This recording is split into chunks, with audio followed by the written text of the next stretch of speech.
Hi everyone, it's Dave again.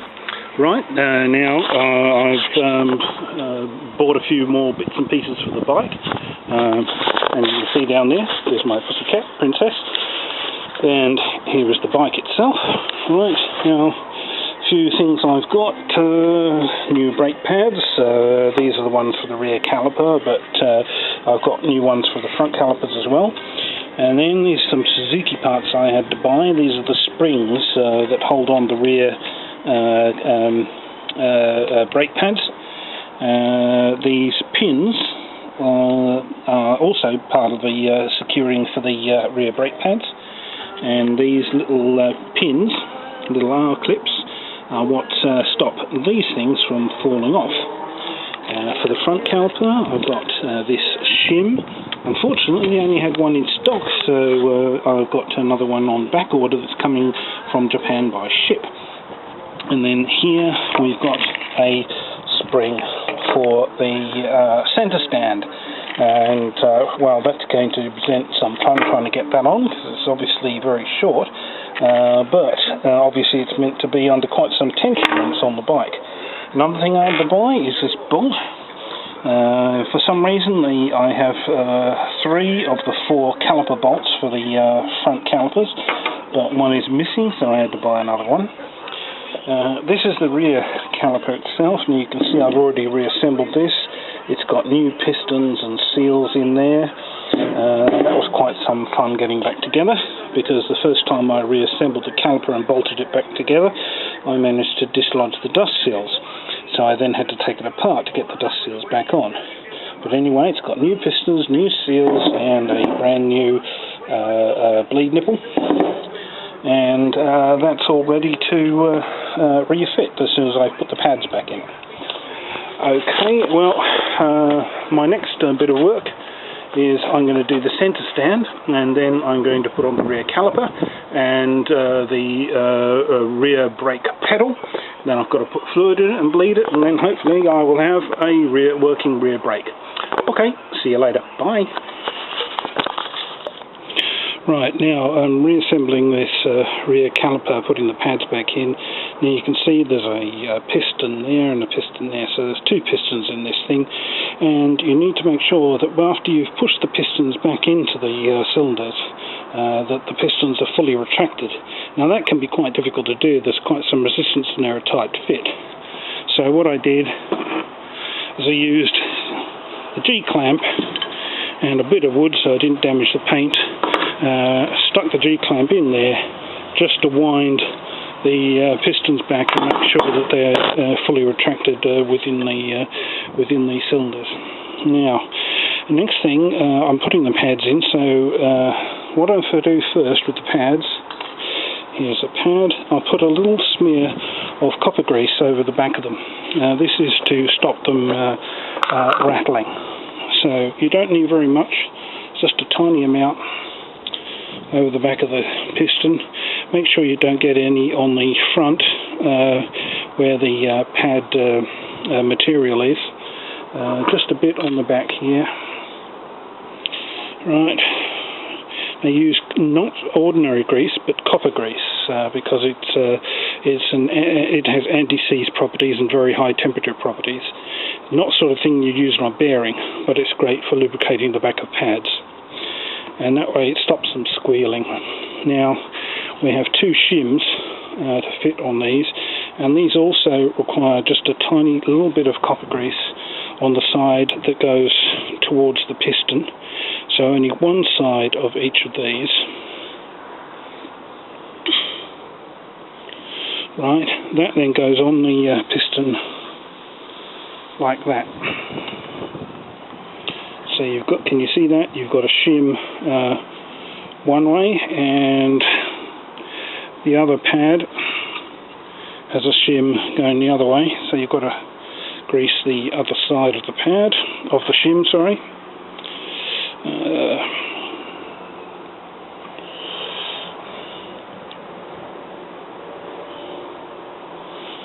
Oh no, I made a mistake there. It's got to go like. Yeah, it's got to go like that. Okay, so greasing just one side of the shim. the side that will go towards the piston. Okay. So I now have the shim stuck on we've just held on with the grease there. Okay. Now clean my hands up.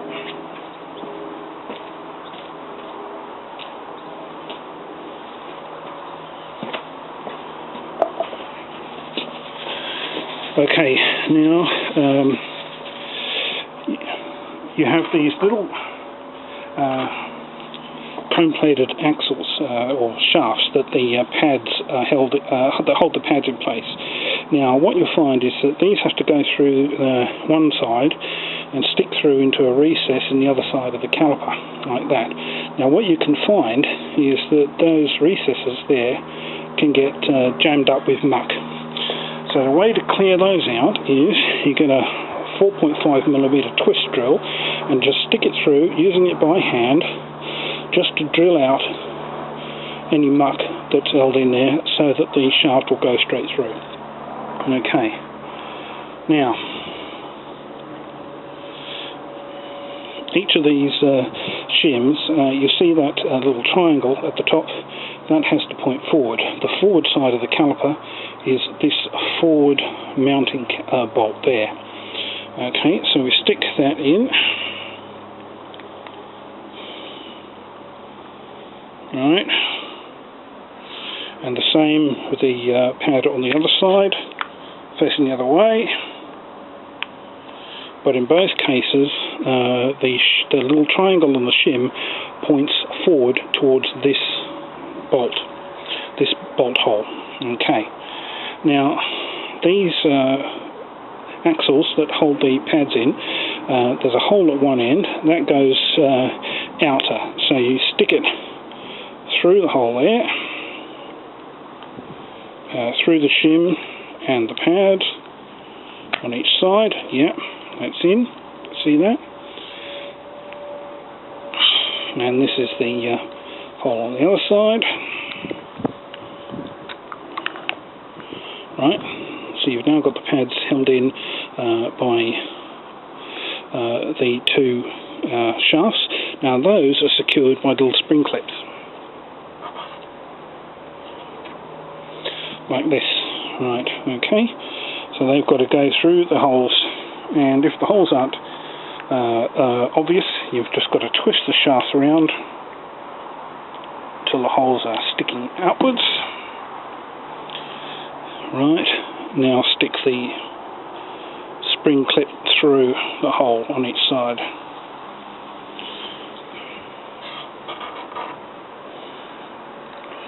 Oh.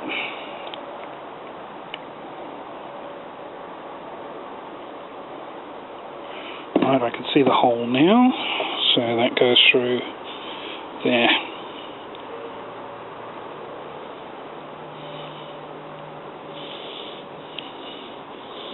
Going. Yes, there it is. That's in now. So those spring clips hold these shafts in place. Now, we're not finished yet. We still have a couple of little springs to put on. These are fairly can be a right bitch to get on these things, but there is a little knack to it. You stick one side in like that. Right, now can you see the spring is on like that, and you use your needle nose pliers to stick the other side in. Oh, I was practicing, so let's get it on now.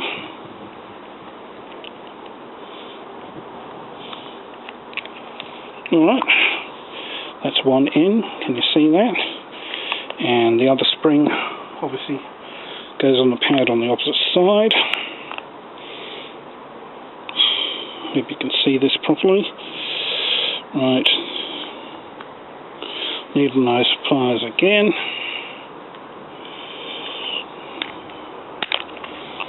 And there you go. Right, can you see that? Got the spring there. It's clipped over on the inside of each pad like that, and that just holds the pads in place on the caliper. And now the caliper, all that's left to do is stick the dust cover over the top, and that just goes on like this. Nothing particularly special about that. Now the caliper is ready to be mounted on the motorcycle.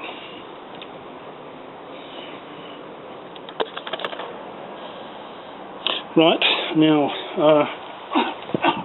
I'm reinstalling the caliper on the bike itself. Now if you've got everything correctly done, all the pads in place correctly and the pistons pushed back correctly, then the caliper should slide easily over the disc. So let's see what happens, and yes, oh yeah, it's going on fairly easily, so I've obviously got it right. Now there's two bolts that hold it on. These are 14mm, right, 14mm head.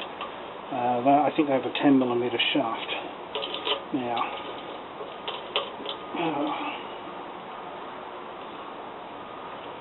get these back on correctly.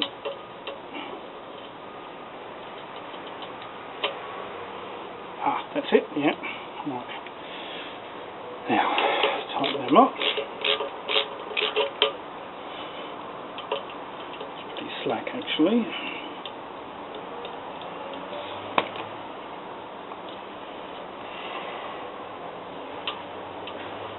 So I can screw them on by hand most of the way. Okay, just give them a bit of a tighten up with the ratchet.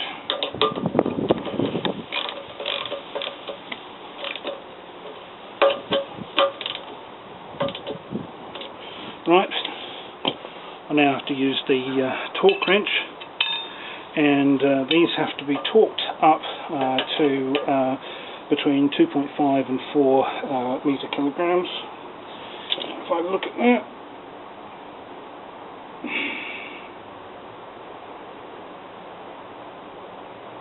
there you go, that's 3.5, that'll do.